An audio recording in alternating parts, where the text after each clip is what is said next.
हिवरखेडच्या विकास मैदानात कचऱ्याचं साम्राज्य, स्थानिक नागरिकांमध्ये संतापाचा भडका। हिवरखेड शहराच्या वार्ड क्रमांक 4 मधील विकास मैदान परिसर सध्या संपूर्णपणे कचऱ्याच्या विळख्यात अडकलाय।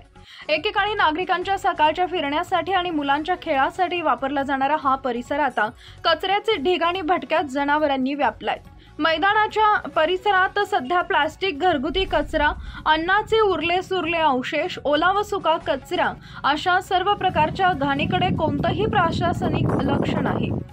त्यामुळे परिसरात दुर्गंधी पसरली असून रहिवाशांचं आरोग्य धोक्यात आलंय। या परिस्थितीमुळे स्थानिक नागरिकांमध्ये तीव्र नाराजी पसरली आहे। शहर स्वच्छतेसाठी आम्ही नियमित कर भरतो, पण तरीही प्रशासन डोळे झाक करत आहे, अशी संतप्त प्रतिक्रिया नागरिकांनी दिली आहे। भटक्या जनावरांचा वावर वाढल्याने मैदानात खेळणाऱ्या लहान मुलांच्या सुरक्षिततेचा प्रश्न गंभीर झालाय। त्यामुळे पालकांमध्ये ही चिंता व्यक्त होतीये।